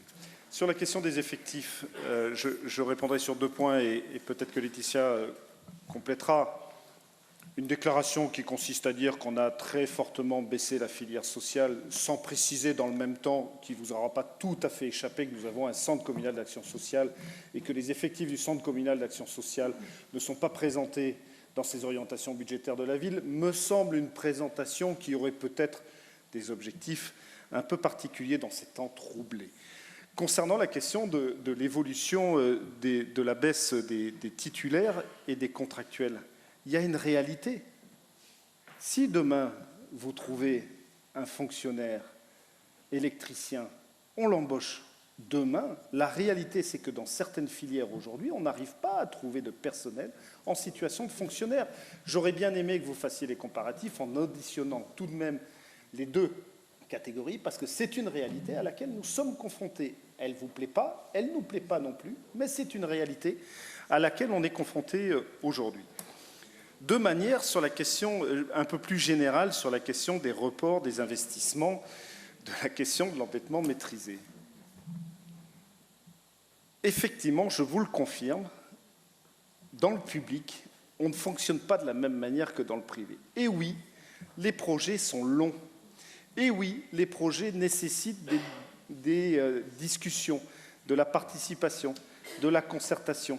Ce n'est pas l'élu à la requalification depuis près de 18 ans qui va vous dire le contraire.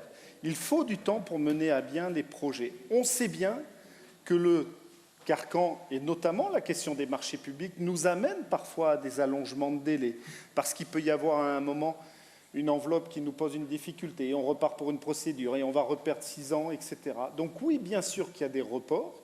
Vous savez aussi que nous n'avons pas la possibilité de thésauriser notre épargne et de la mettre de côté. Et donc oui, ça correspond à une réalité. Ensuite, oui, l'endettement est maîtrisé parce que nous avons porté au cours de cette mandature un certain nombre de réalisations d'investissements. Nous sommes en train d'avancer sur ces différents projets. Les premières pierres vont être posées, je vous garantis, je vous l'ai dit l'année dernière, vous allez voir que les montants d'investissement vont diminuer.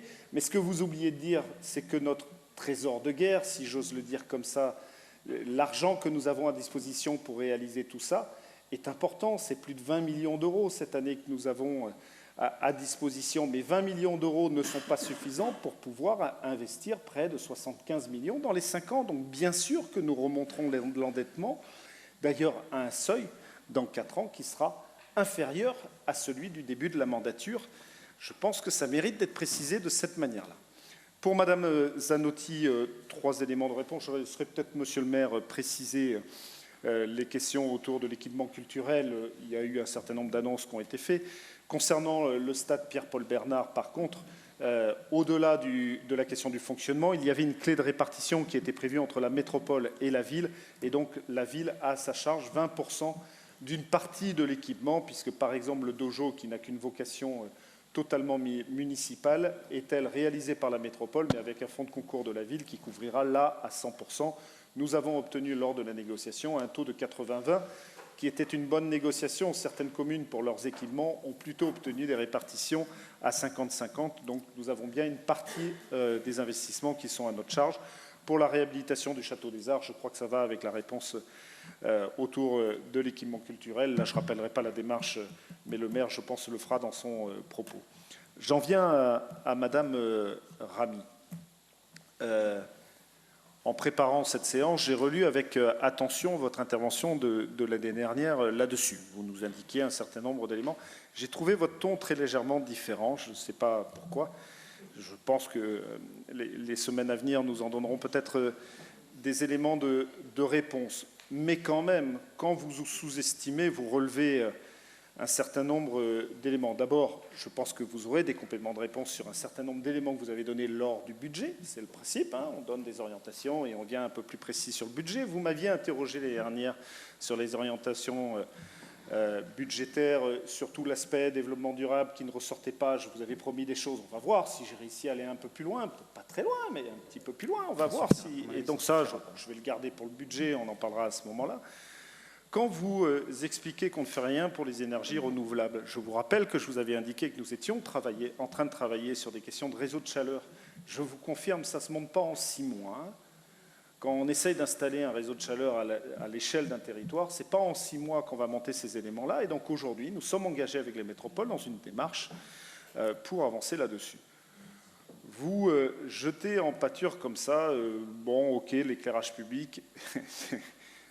2 millions d'euros d'investissement pour remplacer l'intégralité de l'éclairage public sur le territoire. On peut le jeter comme ça en semblant dire que c'est rien. 2 millions d'euros aujourd'hui pour agir dans ce domaine-là. Vous m'avez cité l'habitat avec la rénovation, etc. Il ne vous aura pas échappé quand même que la compétence première sur la rénovation de l'habitat privé et public, puisque vous avez indiqué privé, relève quand même des compétences de l'État, en partie déléguées à la métropole, et sur lequel, au travers d'un certain nombre de dispositifs que nous avons, nous accompagnons aujourd'hui. Alors, effet d'annonce, je ne crois pas. Je pense que les semaines à venir nous permettront justement d'avoir un certain nombre d'annonces. Je peux comprendre que vous ayez eu l'intention aujourd'hui faire... Ça m'a fait penser à une forme de déclaration de politique générale, parce que la tonalité est quand même très particulière et très différente de celle de l'année dernière. Non, laissons au temps de la campagne électorale, qui est légitime, le temps de faire un certain nombre d'effets d'annonce. Vous verrez que l'équipe sortante aura bien des choses à vous proposer là-dessus. Et oui, bien sûr, et d'ailleurs, sur la question du recours à l'emprunt, Bernard Comte vient même quelque part de le critiquer en disant que nous allions repartir à un montant moins important que celui que nous avions en 2014. Donc oui, je vous confirme, nous allons devoir emprunter dans les années à venir. Et c'est normal puisque nous avons un projet d'investissement qui est ambitieux. Et pour cela, il faudra continuer à maintenir nos dépenses de fonctionnement à des seuils qui sont corrects. Moi, je suis très fier, au contraire, de présenter... alors, je n'ai passé que 2 ans dans cette délégation, donc tout le mérite revient forcément à mon prédécesseur, qui a, dès 2014, aux côtés d'Alain Casabonne, su nous donner les moyens aujourd'hui de nous lancer dans cette politique d'investissement. L'équipe qui sera élue et qui sera en place au 1er avril aura effectivement les moyens d'investir fortement pour notre territoire, dans l'intérêt des Talençais, et de pouvoir le faire tout en laissant 4, 5 ans, 6 ans après, une ville qui sera encore dans des bonnes conditions financières. Madame Pitot. Oui, je souhaitais étayer un petit peu la réponse donnée par mon collègue François Gestin.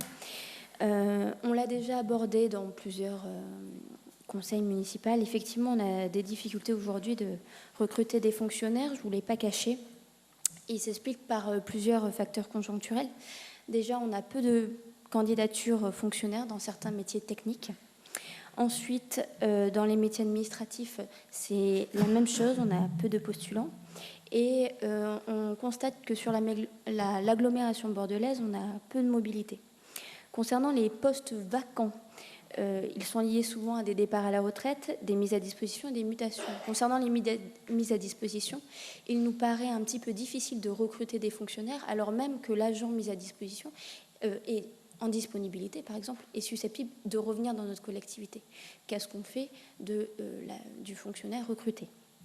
Ensuite, plus de précision sur la filière technique et la filière sociale. Donc, vous avez indiqué qu'effectivement, dans la filière sociale, il y avait moins de fonctionnaires. Alors, ça s'explique tout simplement parce qu'il s'agit du service AEBC et des départs à la retraite de nos agents.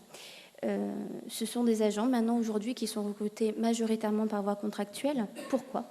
Parce qu'il est tout simplement très difficile de trouver des personnes qui ont passé le CAP petite enfance. Ce concours est effectué tous les 2 ans et pour le réussir, il faut avoir 18 sur 20. Donc aujourd'hui, qu'est-ce qu'on fait? On ne rend pas compte à nos usagers, on ne remplit pas notre service public. Non, on est obligé de recruter et on recrute des contractuels. Ce n'est pas une volonté politique de les recruter. Je peux citer un autre exemple dans le service technique pour le CTM. On a mis plus d'1 an pour recruter un maçon avant de trouver un candidat qui, en plus, est un contractuel, mais qui a sollicité, et c'est à bon droit, une rémunération équivalente à celle qu'il percevait dans le cadre privé. On a eu la même difficulté avec des électriciens. On avait 2 postes vacants. On a fini par recruter un contractuel, puis un fonctionnaire de l'armée, et on a été obligé de s'aligner sur les salaires qu'ils avaient postérieurement. Ensuite, il y a des agents au niveau de la piscine, c'est des agents saisonniers. Là aussi, il nous paraît il y a forcément une différence d'activité entre la saison estivale et la saison hivernale. Donc là aussi, ça nous paraît pertinent de passer sur des contractuels. Et je pourrais citer d'autres exemples et encore d'autres exemples, mais je pense que la réponse est assez développée. Merci. Souhaitez-vous ajouter quelque chose avant que je ne conclue? Madame Ramy. Oui, je souhaitais quand même apporter une réponse à Monsieur Gestin et à vous-même aussi. Je n'ai pas parlé encore. Pas parlé, non, mais vous avez hoché la tête. Je vais parler par contre, mais je n'ai pas parlé. Vous allez parler. Sur cette intervention. Pourquoi? Parce que je me suis, au bout de 5 ans de lecture de robes, de BP, je me suis focalisée sur Talence et j'ai un petit peu ouvert la porte et je suis allée voir ce qu'il existait dans d'autres villes. Je suis tombée sur des robes qui présentaient des projets en lien avec des projets d'investissement.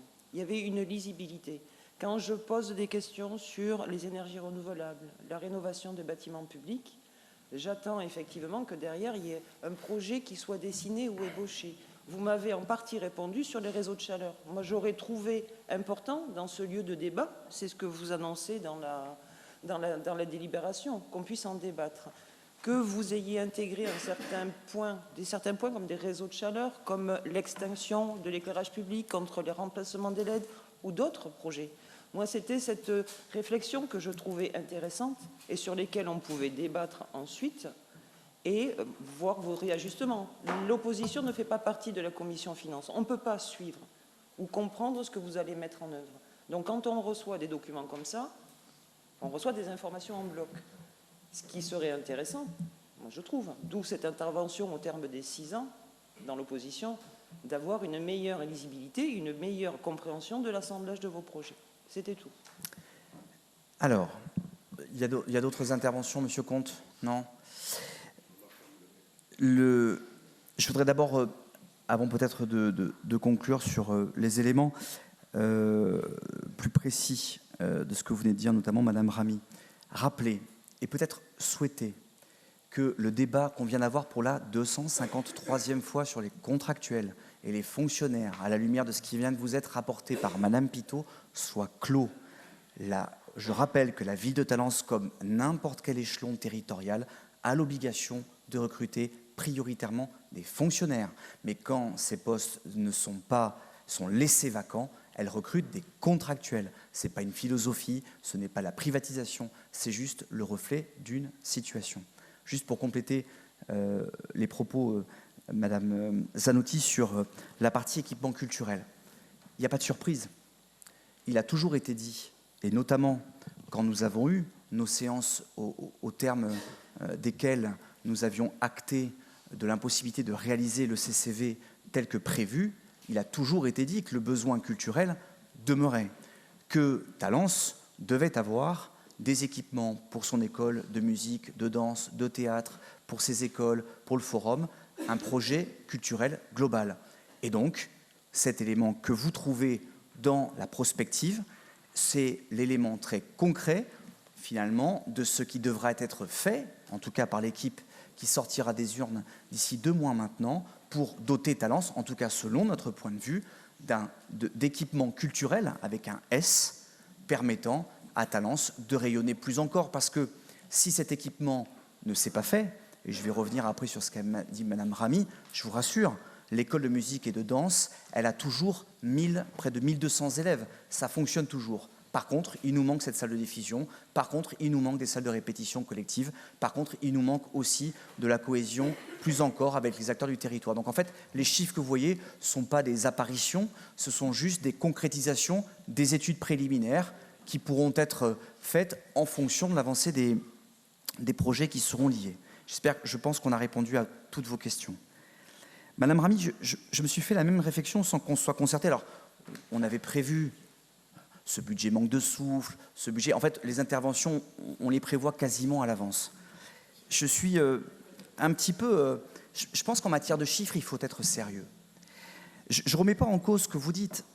Par contre, quand vous dites on a des projets qui arrivent, mais quel projet voyez-vous dans ce ROB dont nous n'ayons pas discuté dans des commissions au sein du conseil municipal? Il peut y avoir des éléments dont le chiffrage évolue. Je rappelle que le meilleur exemple, c'est la piscine. La piscine, le projet est resté tel que l'on avait prévu. Je vous rappelle que les premières réunions de réfection du stade nautique Henri Deschamps, c'est fin 2014. Et donc, quand vous vous étonnez, ça prend du temps. Oui, ça prend du temps. Mais pour faire une première pierre, grosso modo, après la saison 2020, eh bien, il aura fallu près de 5 ans et demi. 5 ans et demi pour essayer de recenser le besoin, d'essayer de voir, de choisir l'équipe d'architecture. Et sur toutes les commissions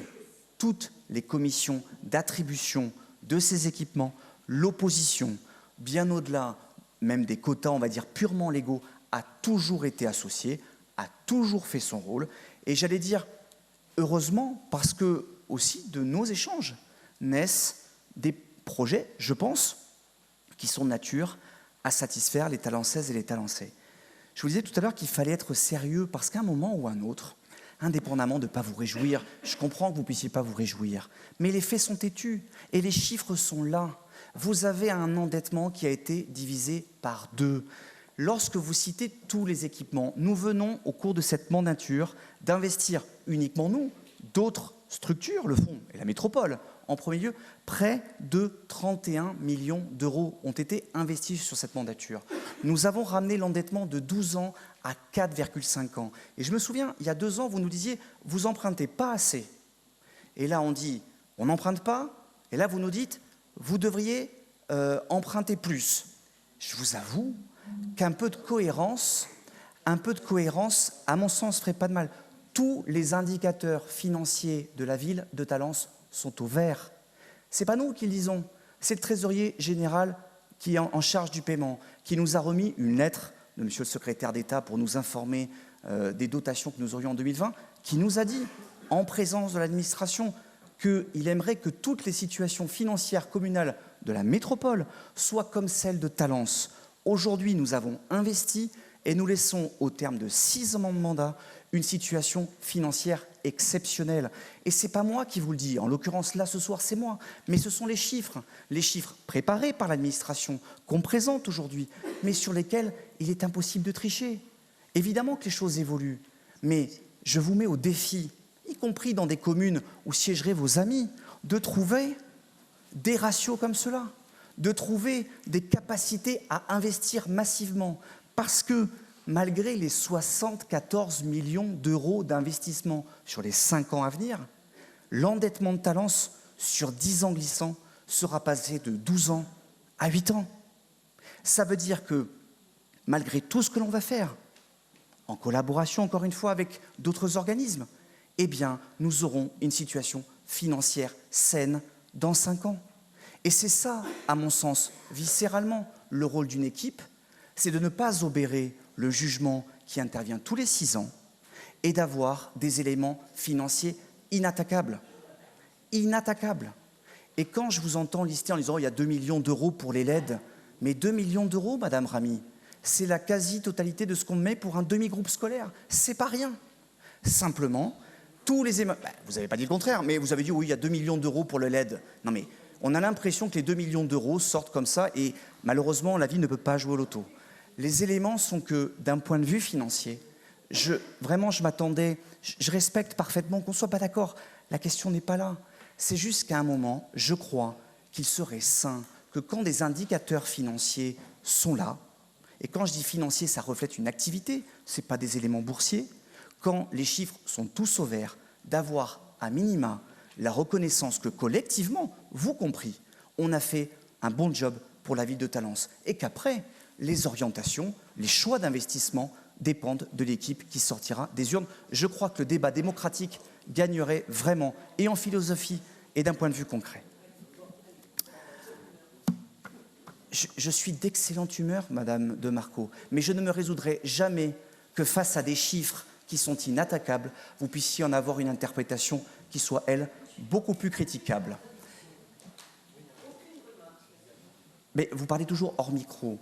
Mais je veux bien vous entendre. Écoutez, vraiment, vous ne supportez aucune remarque, pas aucune contradiction. Si, vous avez toujours raison. Eh bien, continuez. Ah, alors ça, je vous confirme. On va tout faire pour... Les votes. Les votes. Vous, sur le ROB, est-ce qu'il y a un vote? Alors, en sachant que chaque année, en général... Depuis 2 ans, il y a un vote maintenant. Vous le nom change. Que le débat a bien eu lieu. Alors, je voudrais donner la parole à Talence, c'est vous, si vous me permettez, de faire encore la police de cette assemblée, je vous donnerai la parole pour votre vote. Donc, les différentes personnes. Pour. Madame Saoulba, pour. Madame Zanotti, pour. Alors, j'ai 3 pour l'instant. Madame Grélard et Monsieur Délu, il me faudrait votre vote, s'il vous plaît. Vous ne prenez pas part au vote. Monsieur Délu, pareil. Monsieur Comte. Bien sûr, vous pouvez parler. Vous ne prenez pas part au vote. Madame Congost, ça fait 4. Et pour les Verts, s'il vous plaît. Donc avec 3 votes. Donc ça fait 7. La majorité? Je vous en remercie.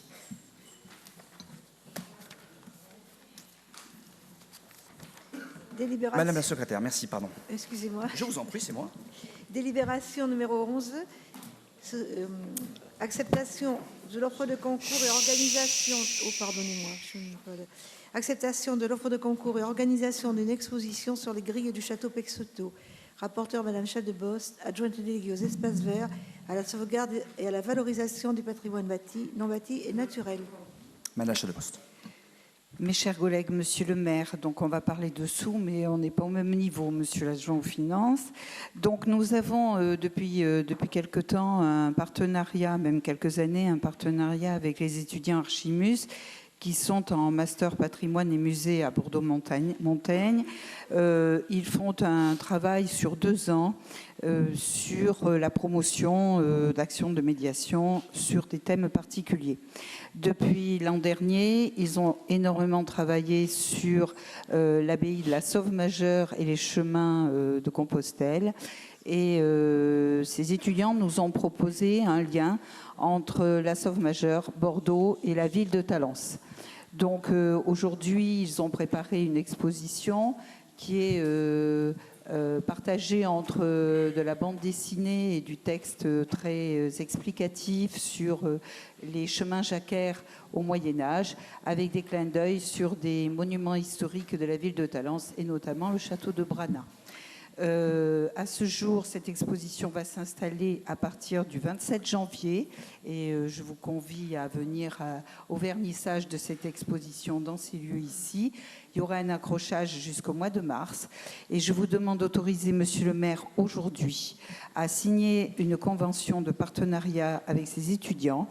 Ils ont à ce jour un budget tous les ans dédié pour participer aux expositions, qui est un budget de 800 €. Voilà, donc je vous demande de bien vouloir accepter que monsieur le maire signe ces conventions. Y a-t-il des remarques? Pas de remarques? Madame Congost. Oui, je voulais savoir pourquoi vous leur demandez 800 €. Je connais bien cette Non, association. Alors, je voudrais préciser, Madame Congost, je ne les demande pas. C'est un budget qu'ils ont, qui leur est alloué pour partie. Mais ce n'est pas moi qui les demande, c'est eux qui doivent utiliser cette somme-là dans le cadre de leur formation. Ils ont une somme à dépenser pour participer aux frais de leurs travaux et de la restitution de leurs travaux. Ce n'est pas moi qui leur demande. Nous, on n'avait pas demandé, c'est eux qui ont insisté parce que ça fait partie de la convention qu'ils ont avec l'université. D'accord. Voilà. Ceci étant exposé. Donc, pour Talence-vous Pour votre vote, oui, oui. Madame Congost. Alors, Madame Congost et Monsieur Comte. Oui, mais alors, essayez de répondre parce qu'il y a quelqu'un qui va reprendre il faut parler dans le micro, c'est pour ça. Donc, oui, pour. Merci beaucoup. Madame de Marco, Madame Rami. Vous êtes pour? Très bien. Délibération numéro 12, mise à jour du tableau des effectifs 2020. Rapporteur Madame Pitot, adjointe déléguée aux ressources humaines, à la qualité de vie au travail. Donc, suite à la CAP du 16 décembre dernier, il est nécessaire de procéder à la création de postes au tableau des effectifs pour 5 grades, afin que les agents puissent être nommés. Des remarques? Vote pour l'unanimité. Je vous remercie. Délibération numéro 13, reconduction d'un poste au service municipal emploi. Rapporteur Madame Pitot. Donc, il s'agit d'une création de poste de contractuel pour un remplacement d'un agent en disponibilité pour une durée de 3 ans à compter du 1er janvier 2020. Attention, c'est un poste de contractuel en remplacement. Mais comme le débat a été ouvert et clos, j'espère qu'on n'aura pas à nouveau ce débat. Les votes ou des questions? Non? Donc, pour l'unanimité? Merci.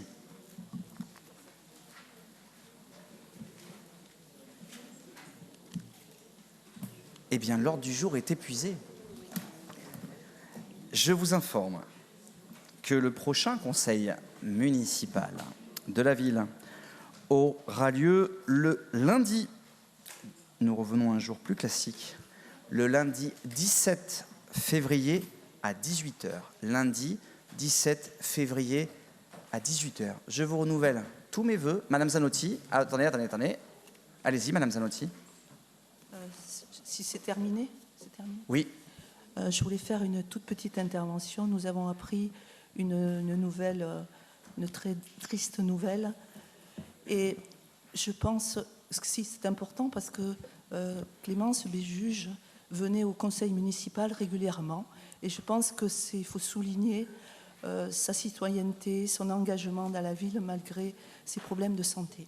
Voilà, c'était tout ce que je voulais dire, qu'on pense à elle tous, globalement, parce que, voilà, excusez-moi. On avait convenu d'un commun accord là-dessus. Je voudrais, puisque vous en faites part, effectivement, nous associer à la douleur de la famille et de ses proches. Pour Clémence, dont l'une des œuvres les plus récentes qu'elle promouvait, c'était Préjugix. À mon avis, l'un des meilleurs médicaments qu'on puisse avoir contre les préjugés. Et effectivement, je m'associe, je pense qu'on peut s'associer collectivement. Aussi la douleur particulière pour vous, qui avez été colistier et colistière de Clémence. Elle s'investissait pour sa ville avec bonheur, elle s'est battue. Et je pense que la meilleure façon de lui rendre hommage, ça sera de continuer justement ce combat contre les préjugés. La séance est levée, bonne soirée.